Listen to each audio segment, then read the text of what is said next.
Hello everyone, pharmacy classes में आप सभी का स्वागत है। कैसे हैं आप लोग? आशा करता हूं कि आप लोग सभी ठीक होंगे। आज फिर से मैं आपके लिए जो है पैकेजिंग मटेरियल में इसकी जो है इसका जो अगला लेक्चर लेके आया हूं, जिसमें मेटल्स को हम जानेंगे। ठीक है, ये भी आपका एक टॉपिक है। तो मेटल्स में हम क्या क्या देखेंगे, इसमें इसके इंट्रोडक्शन के बारे में, वही डेफिनेशन, टाइप्स ऑफ मेटल्स, ठीक है, उसके एडवांटेज और डिसएडवांटेज, बस इसमें इतना ही हमें कवर करना है। इससे पहले हमने जो है इसके 2 लेक्चर और कंप्लीट करवा दिए हैं पैकेजिंग मटेरियल के, तो वो आप जो है देख सकते हैं। उसके बाद जो है, क्योंकि देखो अगर सीरियल वाइज चलेंगे ना तो उससे आपको जो है पिछले लेक्चर की पिछले जो टॉपिक है ना उनकी नॉलेज होना जरूरी है। अगर उनकी नॉलेज आपको सही होगी ना तो आपको फिर जो है आगे की चीज़ें और आसानी से समझ में आएगी। तो इसलिए आप जो है जो पिछले जो लेक्चर है ना, पिछली जो वीडियो है, उनको जो है ना आप देख लें। तो इसमें हम देखते हैं मेटल्स के बारे में। ठीक है, मेटल्स इसके इंट्रोडक्शन के बारे में, ठीक है, इसके कौन कौन से टाइप होते हैं वो, और एडवांटेज डिसएडवांटेज, जो कि इसमें हम पहले देख लेते हैं इंट्रोडक्शन को। ठीक है, इसमें ये ज़्यादा बड़ा लेक्चर है नहीं, छोटा लेक्चर है। ठीक है, तो इसमें कुछ खास भी नहीं है। वैसे क्वेश्चन बनेगा तो ठीक है, पैकेजिंग मटेरियल को जो है कंप्लीट क्वेश्चन बनेगा आपका, शॉर्ट नोट पे आएगा या किसी पे भी आए। ठीक है, तो इसलिए तो आप जो है जितना मैंने पैकेजिंग मटेरियल में आपको जो अभी तक पढ़ाया है, इसके बाद आपका जो है एक लेक्चर हो आएगा, वो आएगा आपका रबड़ को लेकर। ठीक है, वो भी एक छोटा सा लेक्चर होगा। तो ये 4 लेक्चर में आपका जो है पैकेजिंग मटेरियल का जो टॉपिक है पूरी तरीके से क्या हो जाएगा, कंप्लीट हो जाएगा। ठीक है, उसके बाद इसको जो है पूरी तरीके से तैयार कर लेंगे। ठीक है, आपका इस पे एक कंप्लीट क्वेश्चन जो है ना बन के तैयार हो जाएगा। ठीक है, एमसीक्यू क्वेश्चन आपके अलग अलग बन सकते हैं, लेकिन 5 मार्क्स या जो है 6 मार्क्स में अगर क्वेश्चन आएगा आपका या 10 मार्क्स में आएगा। अभी जैसे सेशनल चल रहे हैं तो सेशनल में 10 मार्क्स के क्वेश्चन पूछे जा रहे हैं ना, तो 10 मार्क्स के 5 मार्क्स के क्वेश्चन पूछे जा रहे हैं, तो उसमें ये टॉपिक जो है कंपलसरी है, तो आएगा ही आएगा। ठीक है, कुछ टॉपिक है आपके जो है ना वो कंपलसरी है, जैसे पैकेजिंग मटेरियल हो गया। फार्मास्यूटिक्स में टोटल 7 चैप्टर है। ठीक है, तो 7 चैप्टर में से पहला चैप्टर तो मैंने आपको कंप्लीट करवा ही दिया है, जो कि आप देख सकते हैं। ठीक है, मेरी प्लेलिस्ट पड़ी हुई है, उसमें जाके आप देख लीजिएगा चैनल वाली में। ठीक है, उसके बाद इसका ये जो है सेकंड लेक्चर है। ठीक है, ये भी कंप्लीट होने वाला है, इस पे एक वीडियो और आएगी, उसके बाद ये जो है पूरी तरीके से कंप्लीट हो जाएगा। ठीक है, फिर उसके बाद इसके 5 चैप्टर और रह जाएंगे। ठीक है, तो ये टॉपिक आपका क्या हो जाएगा, पूरा कंप्लीट हो जाएगा। तो आप इनको जो है अच्छी तरीके से तैयार कर लीजिए, क्योंकि इसमें जो है ना ये देखो एक ना ये है ना, ये एक आसान सब्जेक्ट है, फार्मास्यूटिक्स हो गया। ठीक है, अभी फार्मास्यूटिकल केमिस्ट्री आएगी, तो इसलिए कह रहा हूँ, तो आप जो है इसको अगर अच्छी तरीके से तैयार कर लेंगे ना, तो आपको जो है दोबारा जो है अगली बार जब पढ़ेंगे तो आपको चीज़ें आसानी से क्या हो जाएगी, याद हो जाएगी। ठीक है, चलिए अब इसमें देख लेते हैं पहले इंट्रोडक्शन के बारे में। ठीक है, जहाँ मैंने इसके यूज वगैरह डेफिनेशन वगैरह बताई है। ठीक है, तो क्या होते हैं मेटल्स, क्या यूज है। Metals are used in different package forms and also as colours such as for glass bottles and composite cans. तो बेसिकली ये कह रहा है कि इसमें बताया गया है कि जो मेटल्स है उनका यूज होता है डिफरेंट तरह की जो पैकेजेस फॉर्म्स होती है। ठीक है, जो पैकेजिंग होती है, जैसे क्लोजर्स हो गए, जैसे बोतल्स होती है, बोतल्स के ऊपर ढक्कन लगे होते हैं ना, उनके क्लोजर्स को बनाने में। ठीक है, ग्लास बोतल्स के क्लोजर्स को बनाने के लिए कैन्स वगैरह, उनमें इसका क्या किया जाता है, यूज किया जाता है। ठीक है, the purpose of metals are use in aluminium, tin plated steel, stainless steel, tin and lead. तो ये एक तरीके से जो है मेटल का जो मेन पर्पज है, उसका यूज जो होता है वो ये जो मेटल है इनको बनाने के लिए इसका यूज किया जाता है। ठीक है, टाइप्स ऑफ मेटल्स, तो इसमें देखो मैंने 3 टाइप बताया, वैसे कई टाइप होते हैं, जैसे ब्रोंज हो गया। ठीक है, ब्रोंज हो गया, तो ये भी आ जाता है इसमें। तो इसमें काफी इसमें जो है आपके बहुत सारे टाइप आते हैं, लेकिन हमें यहाँ पे जो है 3 ही टाइप जो है याद रखना है। टीन आ जाएगा इसमें, एल्यूमिनियम आ जाएगा और लिड आ जाएगा। ठीक है, टीन, एल्यूमिनियम, लिड। तो टीन के बारे में जान लेते हैं। Tin containers are prepared for food. ठीक है, जो फूड के कंटेनर होते हैं ना, उनको तैयार करने के लिए जो है टीन का जो है क्या किया जाता है, यूज किया जाता है इन फार्मास्यूटिकल केमिस्ट्री में, फार्मास्यूटिकल इंडस्ट्री में। And any product for which purity is consider, ठीक है। और कोई भी प्रोडक्ट होता है, ठीक है, कोई भी प्रोडक्ट होता है तो उसकी प्योरिटी को लेकर, ठीक है, वो कितना शुद्ध है उसको कंसिडर किया जाता है। Tin is the most chemically inert of all collapsible metal tubes.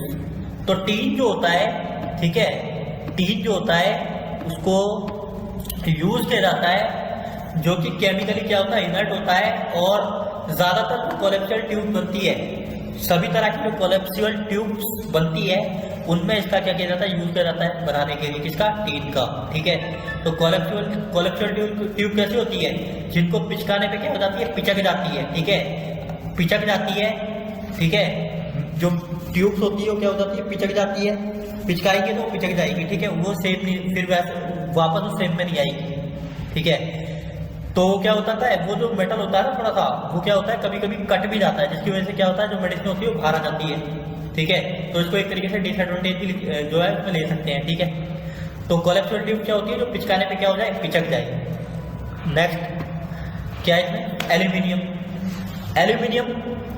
Aluminium tubes offer significant savings in product shipping cost because और देयर लाइट वेट, ठीक है। इनके शिपिंग बेसिकली क्या बताया गया कि ये बताना चाह रहे हैं कि एल्यूमिनियम जो है उसकी शिपिंग कॉस्ट क्या होती है, ज़्यादा होती है, क्योंकि उसका वेट क्योंकि उसका जो वेट होता है क्या होता है, लाइट वेट होता है, ठीक है, लाइट वेट होता है, ठीक है। और उसकी कॉस्ट क्या हो जाती है, ज़्यादा हो जाती है।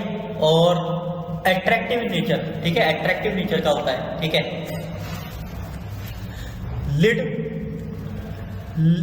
Lead has the lowest cost of all tube metals and is widely used for known food products, ठीक है।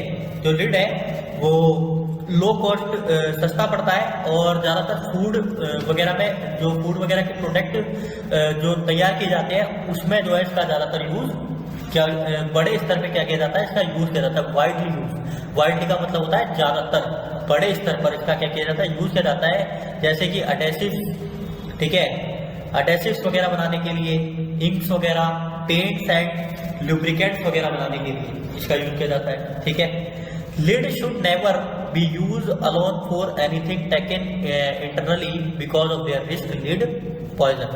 तो जो लीड होता है उसको जो है ना एक जो है अकेले तौर पे यूज नहीं किया जाता, उसको जो है एक दूसरी मटेरियल के साथ जो है उसको यूज किया जाता है। अगर उसको अकेला यूज किया जाए तो क्या हो जाएगा, क्योंकि वो क्या कर सकता है, because risk of lead poison, ठीक है। तो ये क्या कर सकता है, पॉइजन क्रिएट कर सकता है, इसलिए।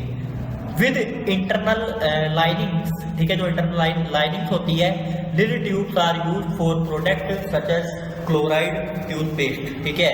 जो इंटरनली जो लाइनिंग होती है, ठीक है, जो लीड जो ट्यूब्स होती है उसका यूज किया जाता है किसके लिए, जो टूथपेस्ट वगैरह जो होते हैं, ठीक है, क्लोराइड टूथपेस्ट वगैरह बनते हैं, ठीक है।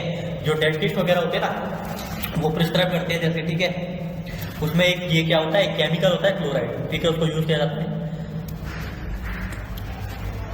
उसके बाद एडवांटेजेस ऑफ मेटल्स, ये देखो ये टाइप मैंने बता दिया आपको, ठीक है, क्या बताया, इंट्रोडक्शन बता दिया, टाइप्स ऑफ मेटल्स बता दिया। इसके एडवांटेजेस क्या है वो भी देख लेते हैं हम। They are light in weight, ठीक है, क्या है एडवांटेज है मेटल्स का कि इनका जो वेट होता है वो क्या होता है, हल्का होता है, ठीक है, लाइट होता है। कंपेयर करें ग्लास कंटेनर से, ठीक है, तो ग्लास कंटेनर से अगर कंपेयर करेंगे तो इनका वेट क्या होता है, ग्लास कंटेनर से इनका हल्का होता है। Labels can printed directly on their surface, labels को प्रिंट करना जो है इनके सरफेस पे क्या होता है, ईजी हो जाता है। दूसरा advantage, they are impermeable to light, moisture and gases, ठीक है, मॉइस्चर गैसेस वगैरह, ठीक है, जो मॉइस्चर, ठीक है, गैसेस होती है, मॉइस्चर वगैरह, लाइट वगैरह को ये जो क्या होता है, इम्परमिएबल होता है, वो आसानी से जो है इजीली इसमें क्या कर सकती है, इसको जो है अंदर इसमें जो है पेनिट्रेट नहीं कर सकती। पेनिट्रेट करने का मतलब होता है अंदर नहीं घुस सकती, ठीक है। इम्परमेबल होता है, ठीक है। मॉइस्चर में क्या आ जाएगा, वाटर आ जाएगा, ठीक है। रेडिएशंस वगैरह आ जाएगी, ठीक है, लाइट वगैरह ये सब, ठीक है। उसके बाद अगला इसका एडवांटेज ये है कि they are made into rigid unbreakable containers by impact extrusion, ठीक है। इनको बनाया जाता है रिजिड, रिजिड यानी टूटने का इनका क्या होता है, टूटने का इनका जो है खतरा नहीं होता, ठीक है। ये टूटते नहीं है, अनब्रेकेबल होते हैं जो कंटेनर बनते हैं, ठीक है। बाय इम्पैक्ट, किसके, जो इम्पैक्ट होता है वो इस पर कुछ खास नहीं होता, ठीक है। अगला क्या है, लो वेट ऑफ फिनिश पैकेज, ठीक है। जब पैकेजिंग पूरी तरीके से तैयार हो जाती है तो क्या हो जाता है, इसका वेट इजीली क्या कह रहा है कि लो वेट होता है, ठीक है। इसका क्या होता है, लो वेट होता है। इतना भी लिख देंगे तो चल जाएगा, पूरा लिखने की आपको जरूरत नहीं है, ठीक है। बस ये रखना कि खाली क्या होता है, लो वेट होता है। Exterior decoration, both aluminium and teen plate can be highly decorated, ठीक है। जो एल्यूमिनियम और टीन प्लेट होती है वो हाईली क्या होती है, डेकोरेट होती है, ठीक है। ये इसका एक एडवांटेज हो गया, डेकोरेट होती है, ठीक है। उसको जो है डेकोरेट किया जाता है अलग अलग जो है कलर्स वगैरह जो है यूज करके। लाइट बैरियर होते हैं, लाइट इजीली क्या हो जाती है उसमें एंटर नहीं कर सकती, ठीक है। हाई हीट ट्रांसमिशन यानी मान लीजिए अगर कोई कंटेनर है मेटल का बना हुआ है, अगर उसको किसी हीट के पास रख दिया जाए तो क्या हो जाएगा, वो हीट को क्या वो हीट उसको क्या जो है उसके अंदर एंटर नहीं कर सकती, वो हीट उसमें उसको जो है उसको जल्दी हीट नहीं करेगी। तो मेटल्स कंडक्ट हीट वेल, ठीक है। और ये क्या होता है, मेटल जो होते हैं, ये मेटल्स जो यूज किए जाते हैं ये क्या होते हैं, हीट से कंडक्ट होते हैं, ठीक है। हीट से क्या हो जाते हैं, कंडक्ट हो जाते हैं, ठीक है, कंडक्ट हो जाते हैं approximately 100 times better than glass से ज़्यादा बेटर माने जाते हैं and 400 times better than plastic, और प्लास्टिक से 400 टाइम्स बेटर होते हैं ये, ठीक है। ये इसके एडवांटेज होगा। इसमें ज़्यादा नहीं, मैंने बता दिया आपको 6-7 बता दिए हैं, तो इसमें आप ज़्यादा नहीं 4 से 5 भी कर लेंगे तो कोई दिक्कत नहीं, चल जाएगा, ठीक है। 4 से 5 कर लेंगे तो हो जाएगा। इसमें डिसएडवांटेज क्या है इसके, ये रिएक्ट कर जाते हैं, ये रिएक्ट विद सर्टेन केमिकल्स, कुछ केमिकल्स के साथ ये रिएक्ट कर सकते हैं। जैसे मैंने लिड का अभी एक पीछे बताया, तो लिड क्या हो जाता है, लिड को अगर यूज कर लिया जाए बनाने के लिए ड्यूस वगैरह को, तो क्या कर जाएगा, जो इनर लाइनिंग होती है उसकी मेटल्स की, तो क्या करेगी, केमिकल रिलीज करेगी, जिसकी वजह से क्या हो जाएगा, पॉइजन हो जाएगा। जो मेडिसिन है वो क्या हो जाएगी, पॉइजन में क्रिएट हो जाएगी, पॉइजन बन जाएगी, वो जहर हो जाएगा पूरा, ठीक है। तो मेडिसिन क्या हो जाएगी, खराब हो जाएगी। तो इसलिए क्या हो जाते हैं, सर्टेन केमिकल के साथ क्या कर जाते हैं, ये रिएक्ट कर सकते हैं, ठीक है। Difficulty to produce small volume containers, छोटे स्मॉल वॉल्यूम कंटेनर्स को बनाना बड़ा कठिन होता है इसमें, ठीक है। ये इसका एक डिसएडवांटेज हो गया, ठीक है। प्राइमर, तो लार्ज कंटेनर को जो थोड़े लार्ज कंटेनर होते हैं, ठीक है, मीडियम कंटेनर होते हैं, उनको बनाने के लिए ज़्यादातर यूज किया जाता है। Primarily targeted of food product, primarily इसका जो यूज किया जाता है फूड प्रोडक्ट को ही जो है, फूड प्रोडक्ट में ही जो है इसका यूज किया जाता है। Cost of producing small unit volume, ठीक है। This is both advantageous and disadvantageous depending on their container specification. तो जो उसकी कॉस्ट है वो डिपेंड करती है, ठीक है, कि कंटेनर जो है स्मॉल वॉल्यूम में, लार्ज वॉल्यूम में, ठीक है, और स्पेसिफिकेशन पे, कंटेनर के स्पेसिफिकेशन पे, ठीक है। और ये क्या पड़ते हैं, महंगे पड़ते हैं, एक्सपेंसिव होते हैं, ठीक है, दे आर एक्सपेंसिव, ये महंगे पड़ते हैं, ठीक है। तो मेटल से जाहिर सी बात है महंगा तो पड़ेगा ही। तो ये लेक्चर आपका जो है कंप्लीट हुआ, ठीक है। उसके बाद हम आपके लिए अगला लेक्चर लेके आएंगे रबड़ को लेकर, उसके बाद ये टॉपिक आपका पूरी तरीके से कंप्लीट हो जाएगा। अगर आप में से किसी को इसकी पीडीएफ चाहिए तो मैं इसकी पीडीएफ, मैंने आपको पहले ही बताया, मैं इसको है ना अवेलेबल करवा दूंगा, आप मुझे कमेंट बॉक्स में मैसेज कर दीजिएगा, ठीक है। देखिए मैं है ना चैनल को सब्सक्राइब करने के लिए कभी नहीं बोलता, आप मेरी वीडियो देख रहे होंगे, पर आप खुद सोचिए ना कि अगर सब्सक्राइब करेंगे तो ठीक बढ़िया रहेगा ना, जिससे आपकी जो है नॉलेज और बढ़ेगी, फ्री कंटेंट आपको प्रोवाइड करा रहे हैं, ठीक है। तो चैनल को आप जो है लाइक और सब्सक्राइब भी जो है कर दिया करें, तो अब हम आपसे मिलेंगे अगले लेक्चर में। तब तक आप क्या करेंगे, रिवीजन करिए, ठीक है। देखिए रिवीजन करना बहुत ज़रूरी है, अगर रिवीजन नहीं करेंगे तो चीज़ें भूल जाएंगे। अगर आप रिवीजन अभी से करेंगे तो एग्ज़ाम आने तक मैं गारंटी लेता हूँ कि आपको चीज़ें याद रहेगी और आप बिना पेन को रुके जो है कंटिन्यू लिख सकते हैं, ठीक है। तो रिवीजन बहुत ज़रूरी है, बिना रिवीजन के चीज़ें जो है आसान नहीं होती है। इसलिए तो अगर चीज़ों को आसान बनाना है और ज़्यादा टाइम तक जो है स्टोर रखना है एग्ज़ाम तक नॉलेज को, ताकि एग्ज़ाम में एक्सप्लेन कर पाए, तो revision is compulsory. Okay, thank you. तो अब आप क्या करेंगे, रिवीजन करेंगे।